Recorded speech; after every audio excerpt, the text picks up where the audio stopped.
Hello. You guys beat me today. You're all here before I was. I was in looking at my yoke in the mirror. I'm pretty happy with it. So this is, you can see there's an increase round right there. And on the back, there's an increase round after the short rows right here. But for those of you that were worried about when you increase so many stitches so quickly, you can see it still looks okay because it's got to really expand out this way really quickly. I'm very happy with it. This is my steek. So in the front here, this actually won't take up as much space there because it's only going to be 1 inch wide there. And then I'm going to come back and pick up stitches here, and I'm going to do a corrugated ribbing neck on it in the red and the yellow. So anyway, hello. So nice to see you. Let's see who's on here. Joyce Nugent from Virginia. Fatima Dehan. She seems to travel a lot. I really like Fatima. I like seeing all your pictures on Facebook. That's really quite fun. Lisa quilts a lot from Brisbane, Australia, and Fatima's from Holland. Lorraine Lopolo from Lancaster, Pennsylvania. Diana Danko, she says she's eating a pizza dinner at our favorite place. I'll be listening as much as possible. And if it's a beautiful but chilly day here in southwestern Pennsylvania, yay, it's a gorgeous day here in Bakersfield. Francoise from France, hello. Nancy's Needlework, hello. Nancy's from Virginia. Michelle Forbes from rainy UK. Oh, getting some of our water's coming over there, huh? We got a lot here in the middle of the United States. Adriana A.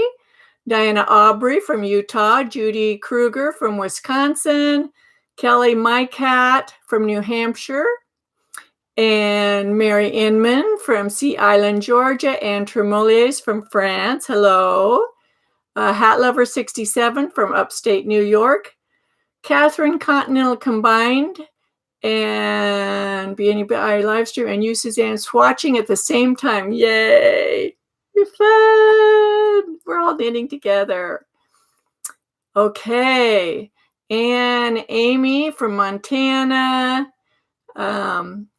Lily Nikki from Germany. Luana Hendricks from Missouri. Kathy Trykowska from Melbourne, Australia. Carol Corcoran, Sandra Morin from Bakersfield, Suzanne Johnson, Carol Brasino, Lorraine Lopolo,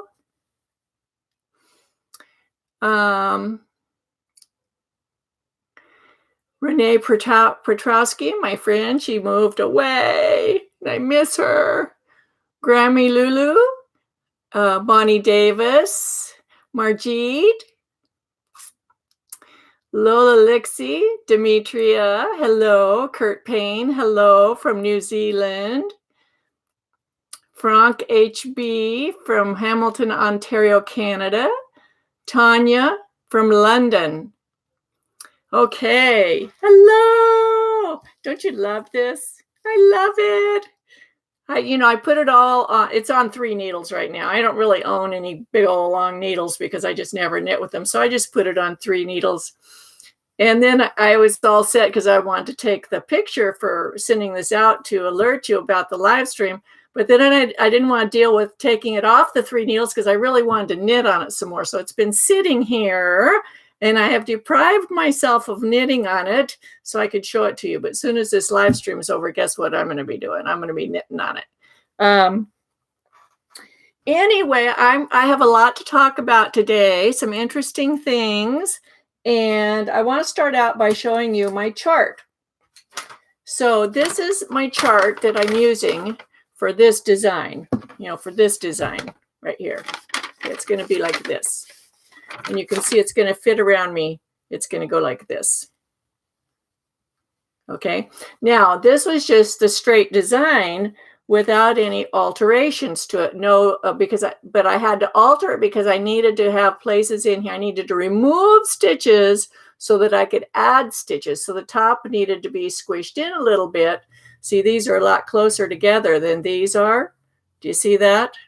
I actually removed 6 stitches between the tops of these, 6 stitches in here. 3 stitches on either side. So this is one whole repeat. I removed 6 stitches for a repeat. I started out with 28 stitches, and this is 22 stitches. Then down in here, I'm going to be adding increases. So in order to remove those 3 stitches, I had to remove design elements. So I had to alter it a little bit. So what I did was, here's my design. And the gray is penciled where I removed the stitches. And then I altered the stitch pattern just a little bit. It's still going to look really, really good. So it'll go this way on my body, but I'm knitting it this way. So this is how I do that. I just, gray out the areas where the stitches have to be removed. And then I put in a double decrease right here because there's 2 stitches going to be added at that one time, and then a single make one right here. So this is going to be a central, it's just going to be a double increase, like a knit, yarn over knit, something like that. And this is going to be a make one. And then by the time I get to that, it'll be the full pattern down here. And you'll never even notice. You'll never notice. Okay, so I wanted to show you some other things too that I use as tools. Remember, I talked before that I usually start a book. Whenever I start designing a new sweater from scratch, which is what we're all doing, we're all designing a sweater. We're making biscuits from scratch. We're making a sweater from scratch. I use tools like this. This is a Kelly Blue, a blue book, examination book. Now this one's only got like 8 or 10 pages in it, not very many pages. And I find this, it's 8 pages. I find this to be too little. I have tried these in the past, and I usually write way more than 8 pages when I'm designing my sweater, because first of all, you start, you make 4 steps forward, and then you take 3 steps back, and then 4 steps forward, 3 steps back. So you write and rewrite your portions. Every time you make a correction, you're going to be crossing out and starting over. So you need more. So these are what I have stacks of these, by the way. I buy them by the bunch. This one has 80 pages, plenty of room. And you can draw your pictures in here. You can actually put your swatches in here. This one has 20 pages. But these are much bigger, a lot more pages, because you're going to be literally writing a book about designing your sweater. And I keep these. I was looking for one for my Into the Jungle cardigan because I was going to share it with you, and I can't find it. I don't know where I put it. I save everything, but where it is right now, I have not a clue. So the other thing I wanted to talk about is a book. I showed you the wrong book last time. This is the book I really wanted to show. It's called Strange Brew, and it is by Alexa Ludeman and Emily Wessel. And this is about yokes. And this is the one that Roger sent me, not the other one. I made a big mistake in doing that. That was a day I was like having brain issues or something. Do you ever have days like that where things just don't work out right? Sometimes that happens to me. This is an awesome book. So she'll answer a lot of your, if you want to buy it, I would buy it. She answers a lot of your questions. One of the ones that she answers that I really like is on page 12, and she shows right here where the increase round should be in relationship to your shoulder. Can you see that? And one of the things that she says in here that I really like is that its knitting is really flexible, and you can really move the increases and decreases around a lot and really not affect your yoke too much.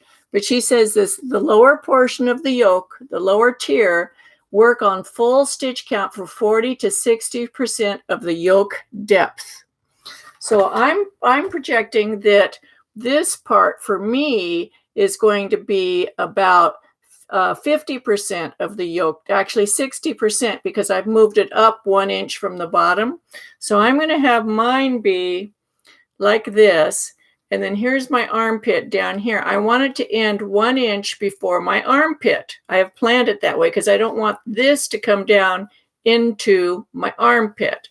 So the way that I have positioned it on my body, the way it's going to be, is it's starting here and it's going to end right before my armpit, 1 inch before. So this is my total yoke depth is 9 inches.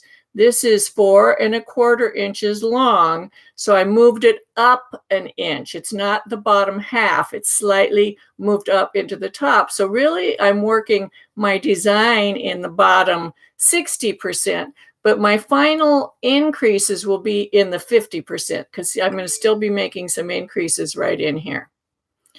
My last section of increases is going to be about right here. I've got about 3 or 4 more rows before I do my last set of increases.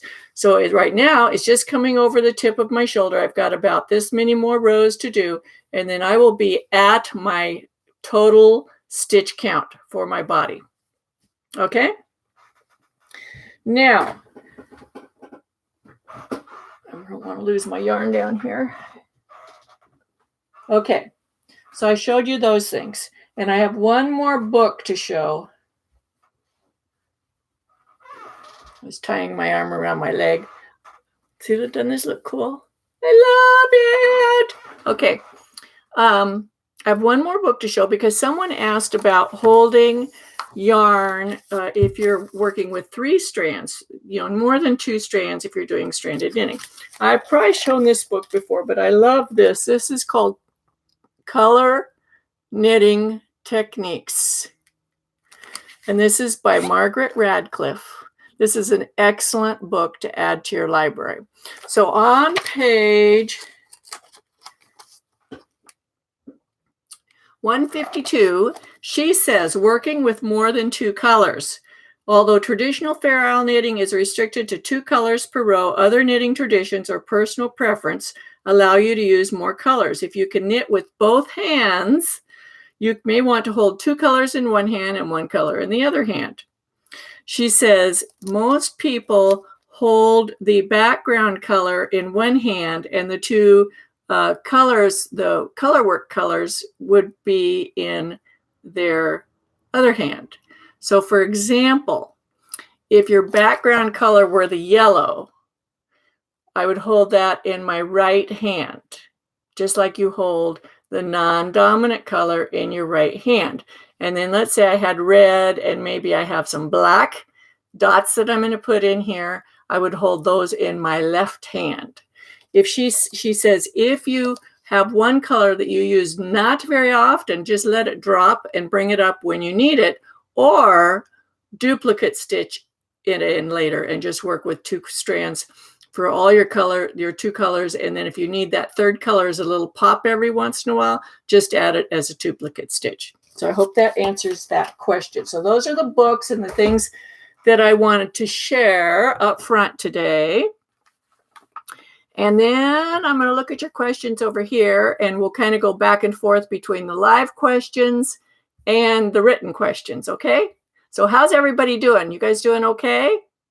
I see a lot of people have started and have swatches, and it's kind of exciting, isn't it? Okay, let me look for some questions. Remember, put the word question in all caps if you want me to see it. And if I miss your question, if it seems like I ran over and I didn't see your question, restate it down below. This Lorraine. Lorraine Lapolo says, question, I see your sweater on you. Are you steeking? I love the colors on you. Yes, see my little steek right there? I have a 7-stitch steek that's going to go down the front. And some of you asked the question, what if you have stranded in one part? How do you manage the steek in the other parts? This is my steek coming all the way down. There are no increases in this section. I have it marked off with markers here. There's 7 stitches in between.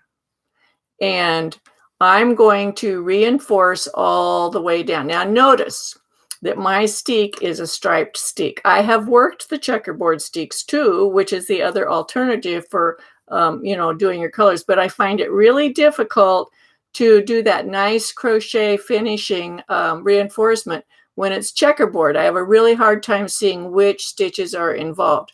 This is an upcoming video, so I'll show you how, because we don't need to know how to finish the steek yet, but we do need to know how to make a steek. And I think that my personal preference is stripes, but you can do checkerboard if you want. okay?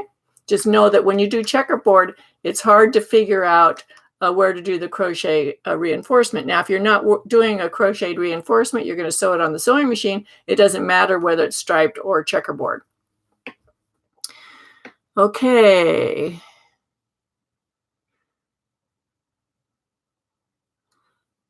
Okay, hello everyone. Love, hello. This is New Zealand.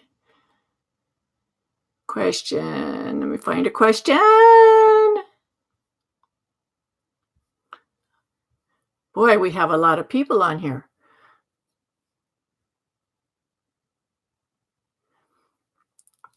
Marlene Kern, hello.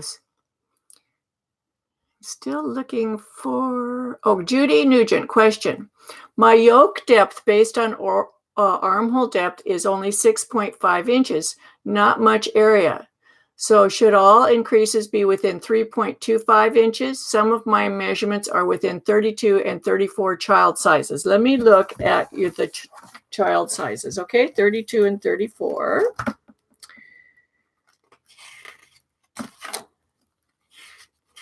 Let me go to the schematic. Right, so yes, you can condense them. I would still condense them up into the top half of the yoke. It doesn't leave you much room for making little designs, but there are little elements that are just 2 or 3 rows that look really cute in a yoke. You know, there's little design elements that can be adorable. So did that answer, Joyce? Yes, it's going to be very condensed.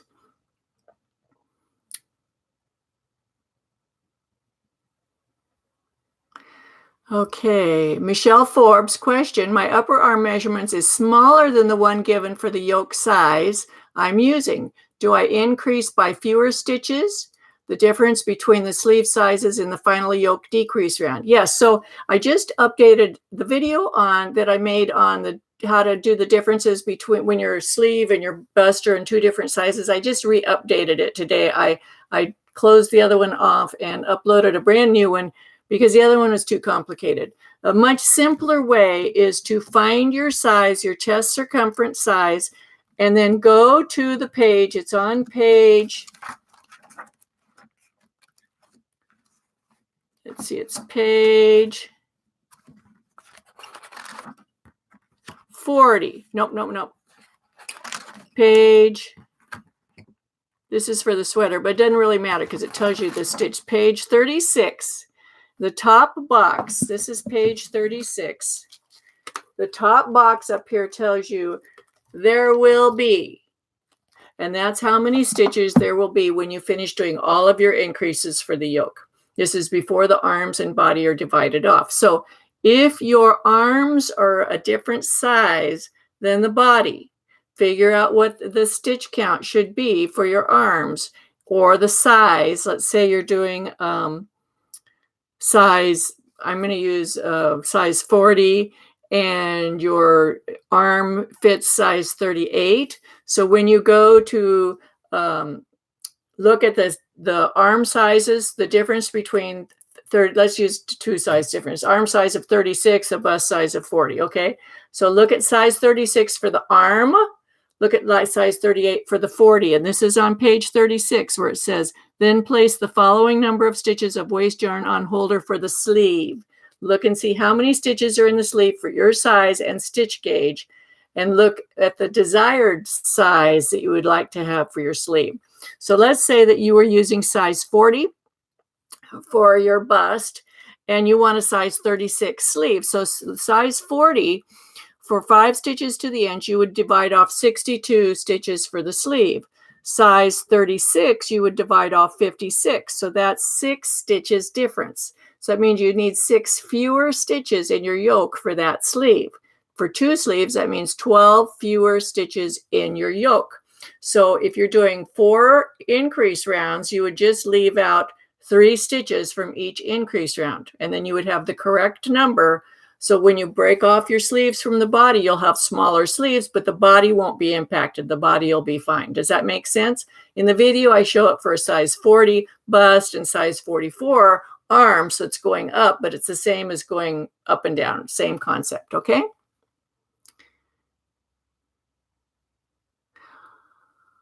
Okay, Demetria, who are you speaking to? You said, why not use loose sheets and tie them together later? I'm not sure what that's relating to. Okay, Deborah, question, do you publish your patterns for sale once you design them?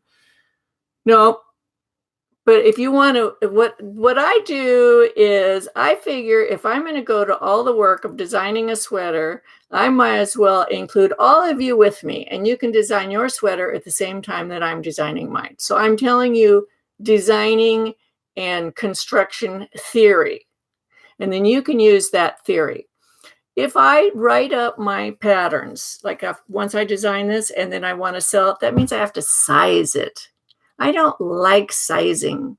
I don't like that part. If somebody wanted to help me do that, I would write my patterns up, but I knit it just for me. And if I make alterations in it for me, then I've got to figure out what it is without the alterations and all that kind of stuff. So sizing is not fun for me.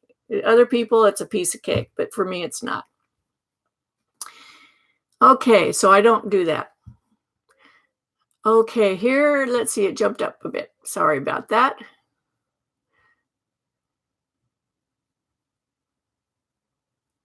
Oh, I see. Demetria was talking about using the little notepads, and she's saying like a loose leaf binder. Yeah, you could use a loose leaf binder, and that way if you make mistakes, you just take that page out. It's gone. The mistake is gone. Yay! Okay, I got it. And Mary Inman says, Strange Brew is available as an ebook on Ravelry. I'm glad you recommended. I've been looking at the sample pages. It's worth getting because she tells you the theory behind her processes. I like people that share theory rather than just writing patterns. Question, do you do the longest short row first and then shorter and shorter, or is it the other way around? This is an excellent question. And actually, Francoise did a little experiment and found out the answer for us. I've always recommended if you're knitting top down that you start with the shortest short row. This is going to require one of my drawings.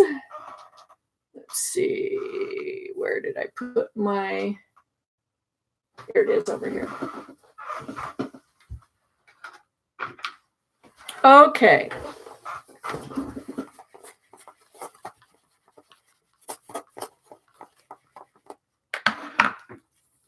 Let's say you have your neck.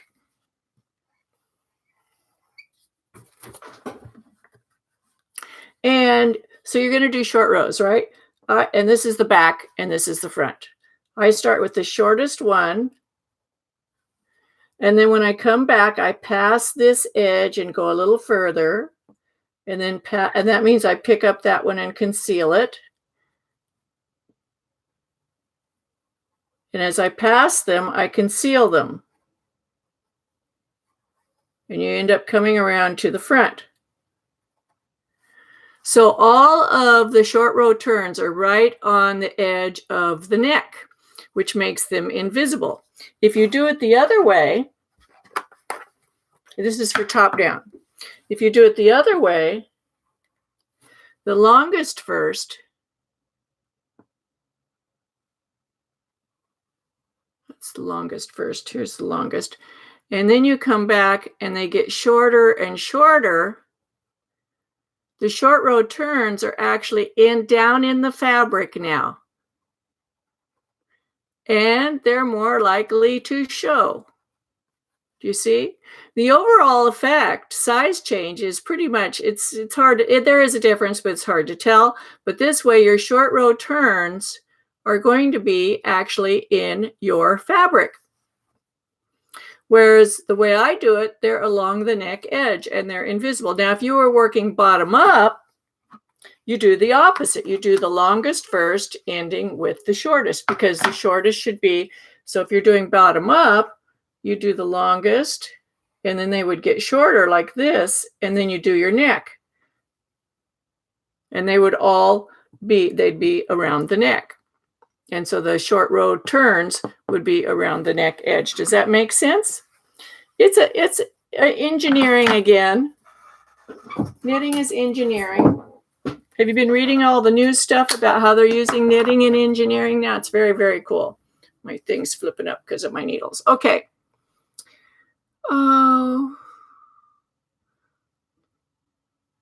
Lucy Keel, question, do steek stitches need to be an odd number? They don't, but I make them an odd number because I like to have the center one. I cut down through the center of the center stitch, but you can cut down between the two center stitches. It's okay. The way I do my crochet, though, I like to use my board again. This is going to be a video coming up.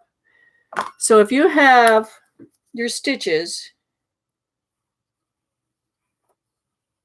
I'm not a good artist. Okay, so there I've got 5 stitches. And this one's going to be red, this one's going to be yellow, red, right? Because you got 2 colors. When I do my crochet reinforcement, I like to crochet a leg of the red and the yellow together.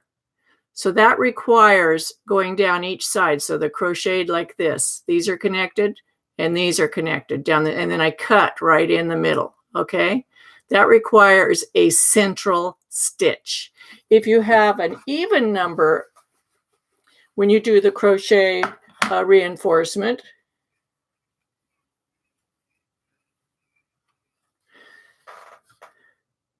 you're going to be crocheting the leg of the same stitch together. So you're not connecting 2 different colors together.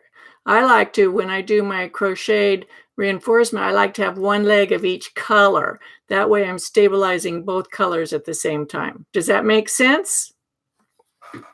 That's going to be in a video.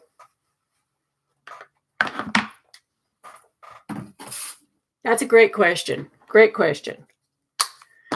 Okay, let's see. Question. This is S. Goldsmith. If I'm planning on doing a mosaic pattern as a yoke cardigan, should I knit flat or in the round and then steek? Mosaic would lend itself quite well to steeking because you're working with 2 colors, but then you're going to do the mosaic in the round. If you're going to do it, and it'll work just as well flat. If you do the mosaic knit flat, you don't need a steek. So if you want to learn about steeks, mosaic is a good one to learn about steeks, okay? And this is how I would do it. In mosaic, you use 1 color at a time, right? So you would knit color A all the way around to the other side of the steek, color B all the way around to the other side of the steek, and then you would do rotate color A, color B, color A, color B across the steek. Then you would do your second row of, like this. So you're going to have to figure it out. When in mosaic knitting, you do 2 rows with the same yarn. So you would have to do row 1, row 2, then row 3, then work both the colors across, then row 4, kind of like that. You'll have to figure it out. You'll have to experiment and you'll have to do a swatch. Let's see. This is from Linda Foster. Question. When increasing, do you have to do it on 1 row or can you increase over a few rows? You can do it over several rows. Great question. That's what I'm doing on this one. I did my increase around the first one right here, the second one right here. My third one is going to be staggered. So it's going to be over several rows. So I'm using both methods and it's okay. It's really, yoke is super flexible. It'd take a whole lot to make a big, huge error that wouldn't be wearable. Sunny Belanga says,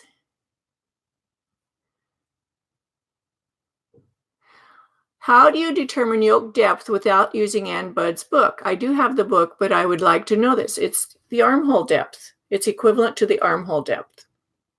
So in the video that I have you do the armhole depth, that's what you use for the yoke depth, is from measuring from here to here. It'll work. It works. Lillian Rojas question, confirming that the neck edge short rows are added before the first increases rather than after. Yes, you want to add them before. And let me show you mine. I added them before.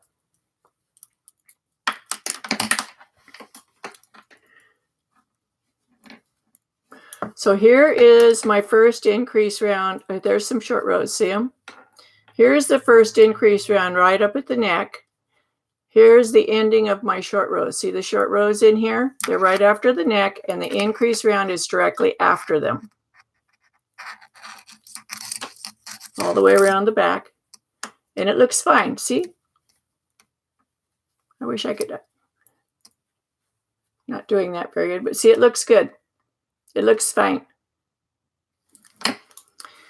Okay. I don't have a snug crew neck. What is a good circumference choice for the neck opening? I don't love a snug crew neck. In the beginning of in the ITAG knit along that I have, I explain how you can do that. You can just measure around wherever you want your sweater to be, or measure the neck of a sweater, a garment that you like, how it fits. If you don't want it snug, just find another garment that you like the neck and measure that neck. Or measure around your neck. You can put a measuring tape around you any way that you want. You know, you can lay it around, figure out how you want your neck opening to be, and measure that. It's okay. Okay. Sunny, question. I don't have, okay. Frank HB question. Sorry, I hit send. For ITAG band, my ratio is 8.68 to 6.5. Can I spread the pickup to a stitch for 4 rows? Skip a row, 5 rows, skip a row. You can make the 6 into a 6 or a 7. And if it were a 6, I would do knit 3, skip a row, knit 3, or pick up 3, skip a row, pick up 3, skip a row. Or you could do it 6 on 1 inch and 7 on the other inch and combine it. But 6 or 7 will be close enough. You'll be fine. Okay. Cheryl Teasdale question. Hi, Suzanne. How do we know where to begin our short row and where to end in the front? It's 30% of the front. So you cover the shortest short row should be the width of the back neck. The longest short row should come around to 30% on each side of the front. And if you need more than just 2 short rows, which you probably will, you distribute the others in between. So the shortest one should be the width of the back neck, or half the circumference. And then the longest one should come around to 30% of the front here, 30% of the front here.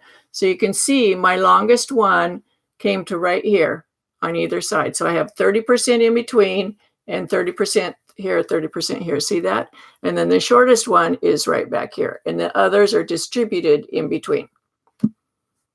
Okay. Margit, or is it Margit? Question. What do you think about a garter and slip stitch pattern in various colors for the yoke? Although top down, it won't be a V, but an A. That would look fine. That would look fine. You can have A's going around rather than V's. It would be very, very pretty. Lillian, again, question. Do you have a video describing how to hide the wraps after a wrap and turn? Yes, I have a whole bunch of videos on short row turns, all different types of turns and concealing the wraps. So on my YouTube channel, my other YouTube channel, Knitting with Suzanne Bryan, I have playlists. I've divided all my videos into playlists. Just look for the short rows playlist, and there's a whole wide variety in there. Okay? Maxie RN says, I would like my lace yoke wedges to start at the neck. Can I add my short rows to build the back neck up after completing the lace pattern? Thank you. Yes, you can either add the short rows at the top of the design or at the bottom of the design. Either way is fine. But I would still, if you're going to add them at the bottom, I would start with the shortest one first and then go to the longest. Okay. And Anita B question, I just joined. Will there be a video for the short rows? I have quite a few videos on short rows. Yep, I just talked about that. Joyce Nugent question, because I have slight kyphosis, would I wait until after yoke for short rows? Yes, put the short rows in after the yoke. That will look best for you. Good.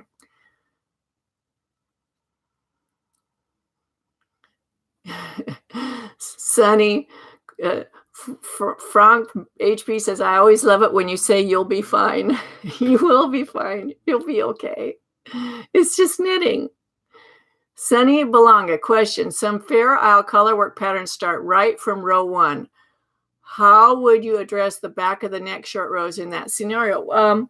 I don't have a sweater here to show you because I gave it to my daughter-in-law, but it looks okay to have the short rows before the Fair Isle starts, because you certainly can't do the short rows in the Fair Isle. And if it looks okay, it looks okay. Go on Ravelry and look at lots of yoke sweaters and try to find some that show the back neck, and specifically look for Fair Isle. Well, let me see. In this book, she may have some. Although she adds, Emily Wessel adds her a short rows after the back neck. Here's a good example of a back neck. And the design starts right there, but the back neck is black. And if she added some short rows there, it would just look like the back neck band was extending down further. And it really does look okay. It does look okay.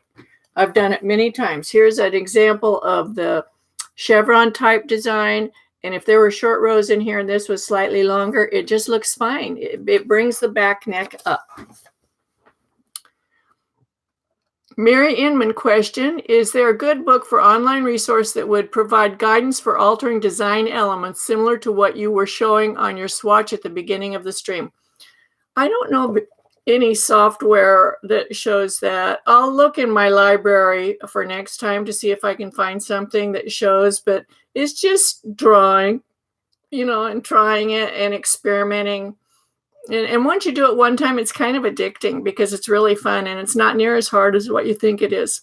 Okay, so I finished the questions up I'm caught up on the live stream right now. So let's address some of the questions. I'll come back to you, Anne, in just a minute, okay?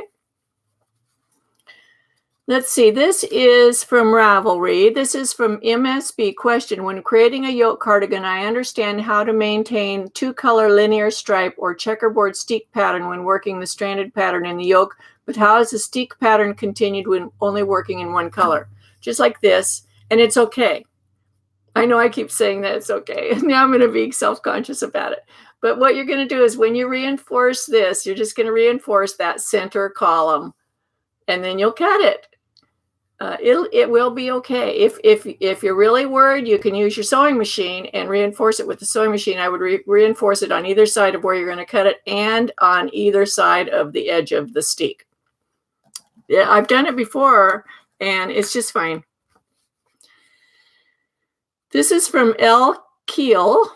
I am thinking about Japanese lace patterning for the yoke and would also like the experience of steeking. You mentioned a band of stockinette that separates the lace from the steek stitches. How wide would you recommend that band to be? It just needs to be a few stitches, 2 or 3 stitches of stockinette on either side so that the lace comes over and has something firm that's going to hold it, and then your steek in between. I don't think you want to steek and have lace immediately. Even 2 stitches would be okay because you're going to need somewhere to pick up stitches for a button band, right?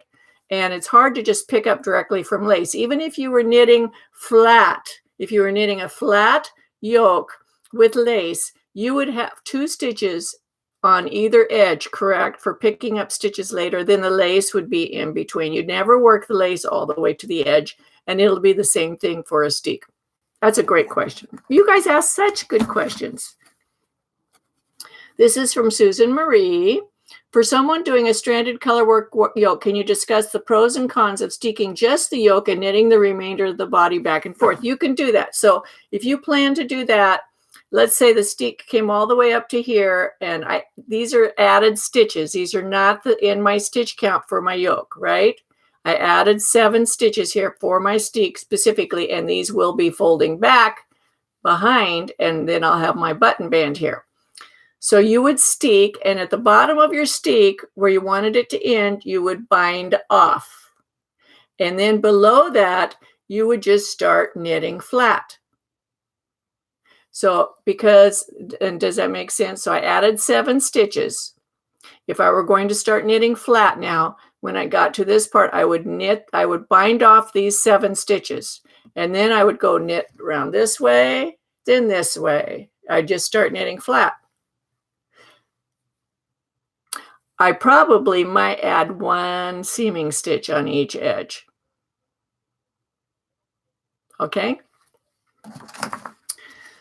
This is from Sweet Jane 11, Suzanne, just 2 questions. I have a bigger swatch that has a design of color work in the round throughout the swatch that I've been practicing on. Just out of curiosity, I started to measure for gauge and found out that my gauge changed throughout the stranded knitting area by a stitch or 2. I think that might be from my uneven tension. Should I just keep using the same needle sizes I used to knit the swatch? Okay, that's a good example. So here is my swatch, and you can see that even during my swatch, my stitch gauge changed from here to here. Can you see that's a little wider here?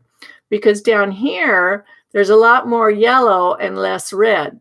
Then up here where it got to about 50-50, you can see how it pulled in more. So I would just use an average, just average the whole thing and use the average for the portion that's in here and use that needle size that you practiced on. Then up here, of course, I did have to decrease 1 stitch per inch to keep this the same circumference as this. Down here, I had 7 stitches to the inch, and I cast on 120 stitches. This is still 120, but I'm getting 8 stitches to the inch, so you can see how it's pulled in. See how it's pulled in? Up here, because I have 8 stitches to the inch here, and I just wanted to stay on the same needle, I decreased 1 stitch per inch, and you can see that was a good compensation. So this is called stitch equivalency. 8 stitches to the inch are equivalent in this design, are equivalent to 7 stitches to the inch in this stitch pattern. So that's what you want to learn, is what is your stitch equivalence. That way you can stay on the same needle. If you want to change needle size, then you're going to need to experiment and see how many needle sizes I would have to go down for this to be this size when I got up here, rather than decreasing stitches. Or I could have gone up a needle size for this section. My thing is, though, that I happen to like this fabric. I like it a lot. And this has been blocked since the last time you saw it. I really like that fabric, and I don't want to change the needle size.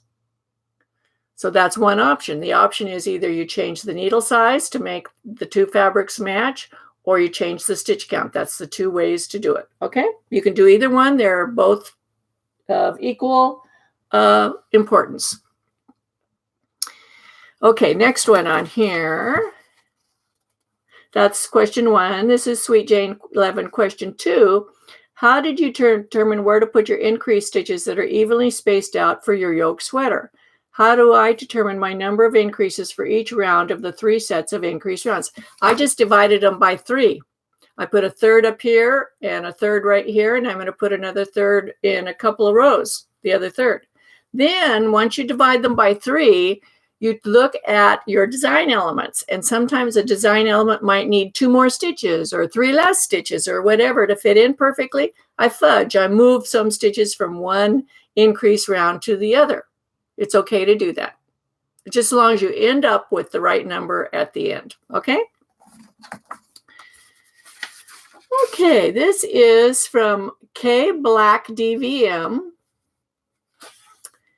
And question, I'm using color work in the bottom half of my yoke, starting the round after my last increase. My gauge is smaller for the color work portion. I would like to increase stitch count rather than go up a needle size. Do I make all stitch increases in the last increase round, or do I spread out the increases over all 3 increase rounds? If your stitch pattern, like mine, this stitch pattern is 8 stitches to the inch. This is 7. I did my increase round here, which was my second increase round. Right after that, in my first row of my color work, I increased again 1 stitch every 7. I knit 7, increase, knit 7, increase, knit 7, increase, all the way around here. Then when I get to the bottom of the color work section, guess what? I'm going to decrease in the very last row of the color work. I'm going to decrease 1 stitch per inch. Okay. This is Miss MSB question. This is my first sweater with a steek. I'm struggling with the first round. I have the provisional cast on stitches for the sweater and regular cast on stitches for the steek. Do I add a selvage stitch on each side of the steek stitches for the button band pickup, and where do the short rows begin? So I add my selvage stitch in the body, not in the steek. So I'm planning on this red column. My steek stitches do not include the 2 outside red columns. They're in between. So yellow, red, yellow, red, yellow, red, yellow. The 2 red are the outside of my stitch pattern. I have a column of stitches, see, that comes down. That's that column. It's part of my stitch pattern. Do you see how the stitch pattern comes all the way up here? And between my last stranded stitch and the first steek stitch, that's where I'm going to pick up stitches, is in between those 2. So this will be on the surface of my sweater on the edge, and the steek will fold behind. Okay. This is Susan Marie question. It is still not clear to me what the 8% is when casting on for the underarm. The 8% is 8% of the chest circumference. So this is a percentage system, which I kind of like better than just flat numbers because everybody's size is different. And Ann Budd has set numbers for the underarm stitches because she's doing it on an Excel sheet and she needs to have whole numbers. She can't have partial numbers. And when you use a percentage system, like 8%, you might end up with 10.5 stitches. And she can't put that in her book, so she has to round up or down. So she uses sets like that. I use 8%. It's a percentage. A percentage works really good because if you're bigger, then your underarm's going to be bigger, right? If your chest is bigger, if your chest is smaller, your underarm's going to be smaller. Question, this is Majik 2. Question, when and how do I add the steeks? I add the steek stitches, well, it depends. Like if you want to knit this flat up until the steek, I would have cast on here and ended here and knit this flat from here to here, back and forth. There would be no stitches here. Then at the steek, I would have cast on 7 stitches right here and then start knitting in the round. And then at the end of the stranded section, I would have bound off those stitches and go back to knitting flat. Okay, and this is from Elena Mazuka, and she has issues with, she wants to do a cable and a stripe pattern in part of her yoke, and the cable pulls in a lot, and so she's getting a different stitch gauge. In this case, you're going to have to either change needle size or adjust the stitch count. If the, oftentimes in cables, you could go up a needle size and they would still look really good. So you could even use a combination of changing your stitch count and going up needle size. It's just a matter of swatching. She also has a question about, she has this little design element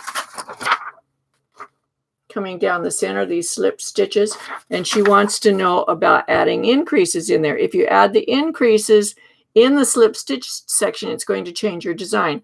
If you need to add increases, I would actually add them in the purl sections in between the cable and the slip stitch design. So you'll start getting a little wider area between the cable and the slip stitch design. That would look really nice. You could do that. Continuing on, I have a few more. How's our time? Okay, we're doing good. This is EH2O. You discussed using a larger needle size for stranded yoke and a smaller needle size for stockinette sweater body. Is there a limit to using this approach? There's no limit. You use whatever needle size you need to use to get the gauge that you want and the fabric. And the most important thing to me is, do you like the fabric? It's not whether they match. Because if you make them match by changing needle sizes and suddenly one of them is too loose or too tight, that's not a fixable, that's not an acceptable solution. In that case, you might have to change stitch count instead. So it's all about the fabric. When you knit a sweater from the ground up, like what we're doing, is the fabric is what we're going for. And we're making the sweater fit the fabric rather than making the fabric fit the sweater. Okay? This is from 5-Time Mama. Hi, Suzanne. I'm thinking of knitting Fibonacci rings in my yoke, similar to the one in Ann Budd's book. I'm also using fingering weight yarn, wool yarn. How would I be able to steek it for a cardigan? Would I be able to steek it? You could, but Fibonacci rings really don't lend themselves to steeking, but anything can be steeked. Anything can be steeked. I would do it on a swatch first, and I would try doing the whole steek, reinforcing it, cutting it, and seeing if you like it first before you decide to do that on your sweater. Okay? Almost done. A couple more. This is from L. Keel. Could you please give some tips on holding yarns if working with 3 colors? And I did that already. I showed you the book, and I told you about holding 2 colors in your left hand and 1 in your right. Demetrius, Suzanne, how do you recommend we calculate the stitch increases if we get different ideal gauges for the different colors and an intarsia yoke? So if the different strands of yarn, the different colors of yarn give you different stitch gauges, I would figure out how much you're going to be using of each one. Like if you're having, let's say you're having pink, yellow, and green argyle squares going around, how much of the pink are you using? How much of the yellow are you using? How much of the green? What percentage? And then weight them, a weighted average of the gauge. So if the pink is 50%, you would give it a 50% weight for the gauge. If the yellow is 25 and the green is 25, then they would each get 25. Or just do a good size swatch, measure the whole swatch instead of each element, and get a gauge from the whole swatch with the elements in them. So it's 6 of one, half a dozen of the other. But great question. Don't get too picky though, because you'll make it too difficult for yourself. And one more page. This is from Yarn Fanatic 16. Question, I'm almost finished with my yoke. I'm planning on doing waist shaping only in the back of the sweater. I'm wondering if directions for waist shaping will be giving in the next installment. Yes, the next installment, we're going to talk about bust shaping, waist shaping. We're also going to talk more about working with hand-dyed yarns so that you start mixing your yarns and so on and so forth. Up until now, because we're doing a yoke and it has design elements and things, you can use one color if you want, or you can start blending them. I'm using one skein. I said one color, I mean one skein. I'm using one skein of hand-dyed yarn for my yoke. And then once I get to the bottom of the color work, I'm going to start rotating 2 skeins to get the rest of this skein and the beginning of the next. See how I get these poolings in here? I really kind of like them. Isn't that pretty? Okay, almost done. S.G. Herm. I'm a bit behind and still thinking about this sweater. My bust measurement is much bigger than my upper arm measurement. And we talked about that. So we covered that already, S.G. Herm, up in the upper portion of this live stream. This is the last one. Rad Inanna. Are increased rounds in the yoke evenly spaced? For example, if I only have 4 inches between the edge of my back neck and the tip of my shoulder, would I make 1 increase round at the start of each inch? Would Ann Budd instructions for increasing still work in that case? So you could extend the increases over to maybe like here, around the corner a little bit. Mine are going to end like right here. And that'll be about halfway between here and the bottom of my underarm. The increase rounds do not have to be evenly distributed, and they can be any number. The minimum that I would do is 3. But you could even do 5 increase rounds, But if you have a short distance, then I would just do 3 increase rounds. The very first one would be after the cast on. The second one would be halfway between here and here. And the third one would be out here. I'm doing 3 increase rounds. That's exactly what I'm doing. I have 1 at the neck. You can see my second one is right here. And the third one's going to be about right here. Okay, so I finished all the paper questions. Yay! Now let me go back up to here and I left off with Anne. Anne, you say question. You say length of the yoke equals underarm depth, but does it depend on the opening of the yes? Yep. It gets kind of tricky in there. So if you really wanted a big yoke way out like this, the yoke depth would be less, okay? So basically in Ann Budd's book, she's calculating that you're going to have about an inch on either side of your regular neck, a half circumference, the diameter of your neck plus an inch on either side, because she's planning for you to come back and add an inch of ribbing around the neck. And that's what I'm going to do. I'm going to add an inch of ribbing around my neck at the end because, as I've said before, it's easier to adjust the neck size. Let's say my neck got way too big on me, got really wonky, and I didn't want it that big. When I come back and I take these provisional stitches off the waist yarn, I can adjust, I can make decreases, and I can pull my neck up to the size that I want it to be before I put the ribbing on. It's very flexible that way. But for a standard neck, for the neck being here and the armhole depth, that works pretty good. Now, a cool thing about knitting a yoke from the top down is that you can try it on and keep trying it on. And when you get to the point where you can pull the front together with the back and you have your 8% underarm in between and it doesn't feel like it's too tight on you, you don't want it loose, but you don't want it super tight, then that's the point where you divide off. You just stop there. You're done with your yoke. Okay? Okay. Let's see, that jumped up. Okay.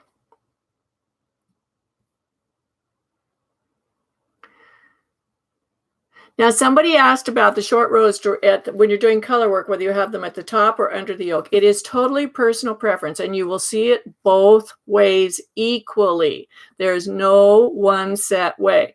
So it's just personal preference. You can put the short rows above the color work, or you can put the short rows below the color work, or you can leave out the short rows completely, but then your front neck's going to come up like this. Okay. Question, this is Cheryl Teasdale. Did you use Japanese short rows on your sweater or the German short row? I just use wrap and turn. I just use the regular wrap and turn. That's my default. I know how to do all of them, and they all have different purposes that when I prefer to use them, but this one I just use wrap and turn. This is Apathy Raveler. Question, hi Suzanne. I'm doing a Fair Isle yoke cardigan. If I did some corrugated ribbing before the steek, cut the steek and fold back and tack to rib, would that work as a button band? Let me think about it. If I did some corrugated ribbing before the steek, cut the steek and fold back and tack to rib, would that work as a button band? It could, but what I'm going to do, because I'm going to do corrugated ribbing up here too, what I do is I cut the steek first, and then I fold these back. And these stitches I will connect to the live stitches here, so that when I add my steek neck, my corrugated ribbing, I'll be stitching through the front fabric and the steek stitches at the same time, and that seals them off at the top. And I'll be showing you how to do that later. So it makes a nice finished edge there and no double thickness. If you do your corrugated ribbing all the way across here and cut the corrugated ribbing, you're going to have a double thickness of corrugated ribbing, and up here at the top of your neck, that's going to show. So I think about that. Swatching is good. Okay, Lucy Keel, would you share where you found your color work motif? Yes, I found it in Alice Starmore's charts for color knitting. And I just looked through, I tried several. And sometimes she has these all over stitch patterns and stuff. Sometimes I just use, that's the one I used for my sock right there. I just looked through. This one would be kind of cool. See that one? That would be cool in a yoke, because you could make these smaller at the top. I look at it and see, could I remove stitches for the yoke? Is it possible to remove stitches and not mess up the pattern too much?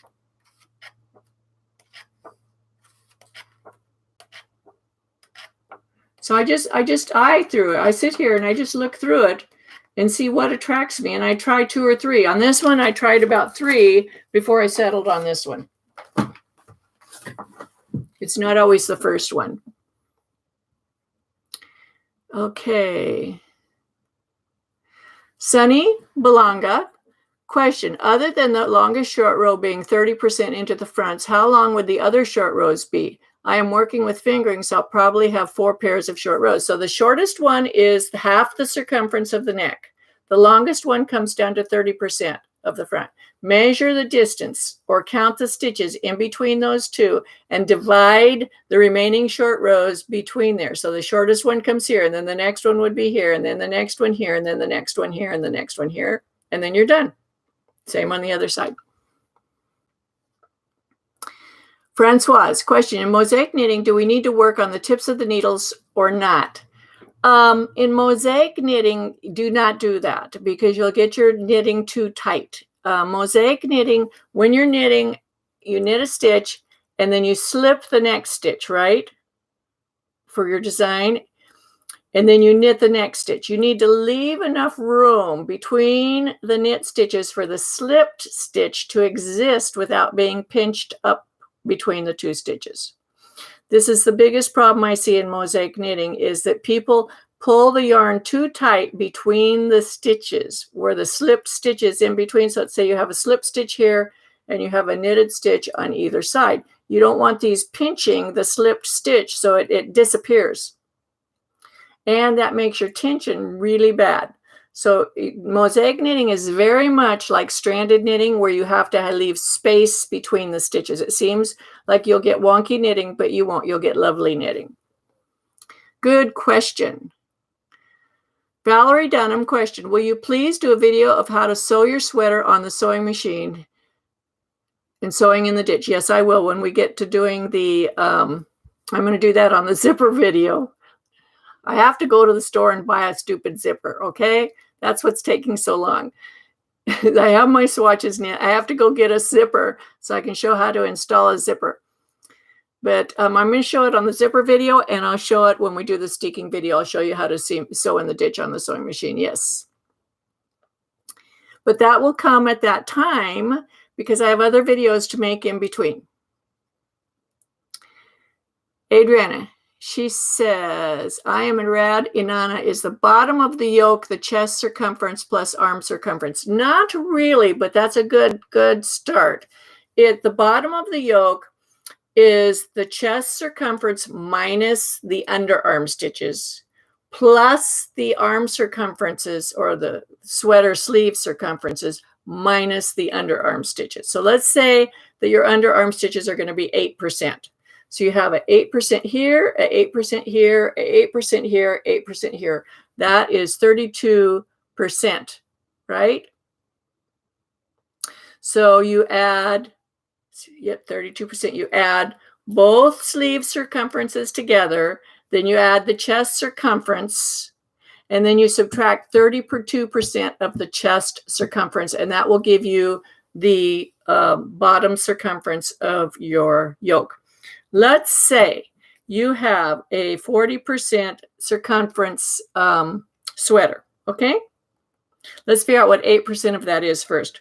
40 inches times 0.08 is 3.2 inches times 4. That's 12.8. Let's remember that, 12.8. That's how many inches we'll have to subtract, okay?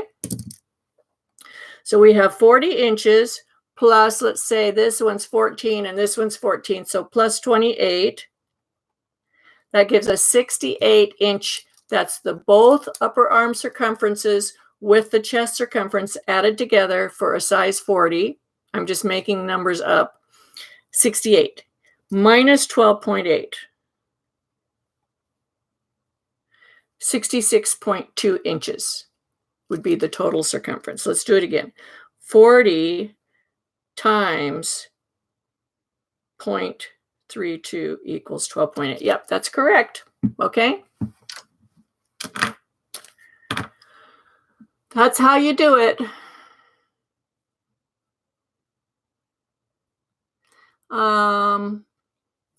Valerie Dunham, question, would you ever consider doing a class on finishing or your Knitters Bootcamp ITAG style?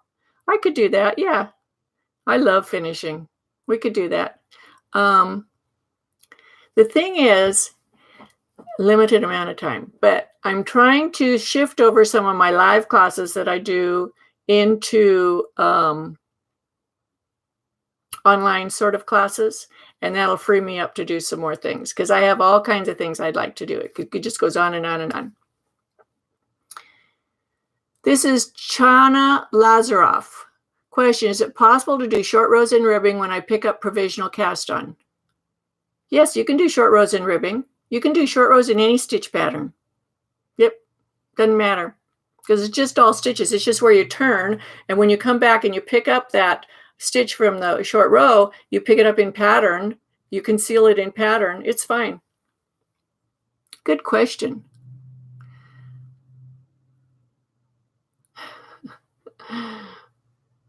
Adriana, would you still do the short rows before the increases if I'm thinking of doing the knit 2 yarn over pattern in Ann Budd's book?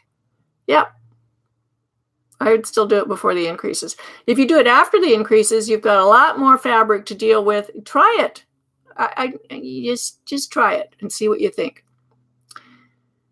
Okay, this one's here. Susan Herman, question. I asked another question on Ravelry question page. It's too long to repeat here. Oh, Susan Herman. Was it after I printed them off? I print them off about a half an hour before I give a cutoff. Let me see. Oh, yeah, there's one more question. It says, I'm about to begin swatching a round yoke from the Japanese Knitting Stitch Bible pattern 184 on page 110 and charted on page 143. I plan to knit a cardigan all in one color and will use the wedge method. From my current calculations, I will have 11 wedges, so we'll center the odd wedge on the back. But I will have 11 stitches left over to increase after my pattern is complete. Do I just increase evenly across after my wedges are finished?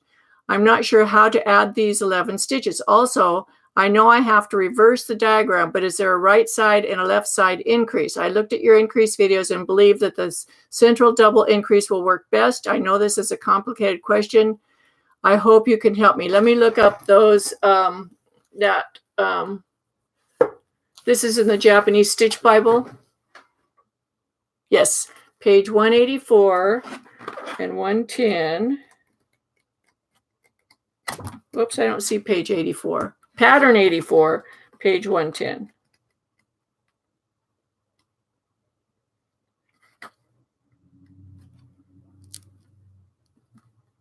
Okay, so this is the pattern she's choosing right here, the one in red.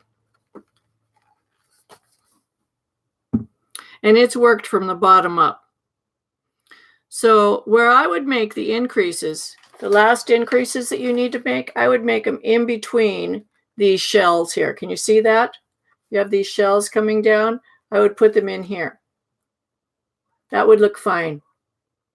You could even put a couple in each if you need to. It would just be wider like this. See how there's a wider space here between this and this design? And there's wider here. See how there's wider spaces here and they got wider? They added the increases in those areas. That's all that would happen there and it would look fine. You could add right in there. Okay, does that answer your question? That's a really pretty design. If you try to chart that up and send it to me, send me a picture of it, I will double check it and see if it's working okay for you if you want. Okay? Okay, let's see, who was that?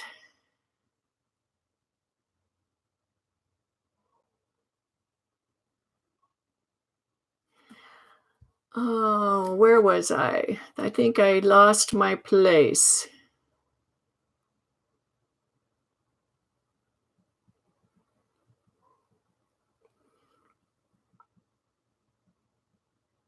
Oops, what happened?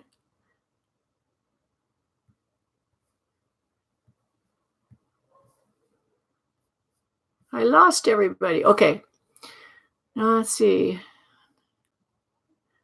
Of course, you answered armhole depth. Thank you. Okay, Susan Herman, I just finished that, okay? Sunny Bologna, question, you answered armhole depth for yoke depth. When I knit set-in sleeves, I make my armhole depth 7.5 inches. Should I use that number for my yoke depth? You can start with that and see how it fits when you put it on. when you put the yoke on. In fact, I highly advise putting your yoke on several times as you start reaching where you think the end of the yoke will be. Keep trying it on. And when you get to the point where you can pull the front and the back together and have just that like 2 inches, 3 inches under your arm, and it's not too tight, that's where you stop.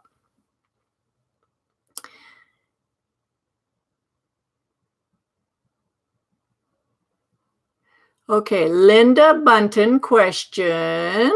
I'd like to do a kangaroo pocket in front using your pocket. Are you going to do a video of, yes, we will have pockets, and we're not going to talk about any of that stuff till we get to that point. Right now, we're focusing on the yoke, and the next lesson is going to come out this Friday, and it's going to talk about bust and waist shaping and that kind of stuff. And then the week after that, then we're going to have pockets. Okay.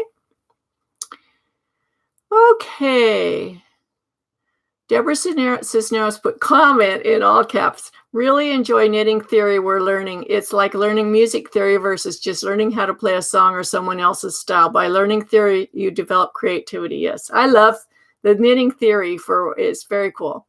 Rona Shane question, are you still thinking about a series of swatching? Yes, I am thinking about that. And it's very exciting. I talk about it all the time with my local friends. I can just think of all kinds of things that we can do that would be very fun. Lillian Rojas comment, thank you so much for helping us become better knitters. You're awesome. Thank you. Okay, so question, Trina. She says, question, I'm having difficulty with stranding and don't want to knit using it in this sweater. Can you suggest an easier alternative? I would like to steek it to learn the process. Try the mosaic knitting or picking an easier stranded design. It doesn't have to be stranded though. A mosaic knitting you can strand. It's okay, and you don't have to strand this sweater. You're going to learn so many other things in this sweater besides stranding. So just, go with the flow.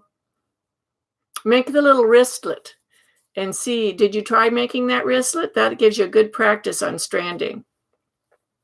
Okay, I think I've answered everybody's questions. I want to show you one more thing. This is a fingerless mitt that my friend Ron designed. Isn't that pretty? So I'm going to have Ron on Wednesday. We're going to interview Ron for a partial of the live stream, and he's going to tell you his thoughts about this design process and how he came up with it. And then I'm making some videos to go with his pattern.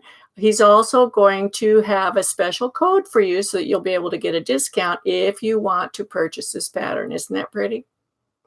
So anyway, that's about all I have to say today. I can't wait to finish this up so I can get back to knitting. I really like this. This was very, very fun. And I hope you subscribe. Now, I can look at the statistics of my live streams here, and 26% of the people that are watching my live streams are not subscribers yet. So you hit that subscribe button for me, okay? Just hit the subscribe button if you haven't subscribed already. Leave me a comment and give me a thumbs up. Share my videos. It's okay to share my videos. I give you my permission to share my videos. We're doing really good on this new channel. I'm enjoying it, and I like keeping the two channels separated. It makes me feel better, makes me feel like I'm not overwhelming people. For example, I can do a live stream and put out a new video on the same day without feeling like I'm sending too much out. So it's your choice to subscribe and or not subscribe. You can just watch, but YouTube gives me validity by how many subscribers I have. So thumbs up and subscribing. We'll see you all on Wednesday at noon Pacific Daylight Time. The next part of this knit along is going to come out on Friday. Okay? So see you later. Happy knitting. It was very fun.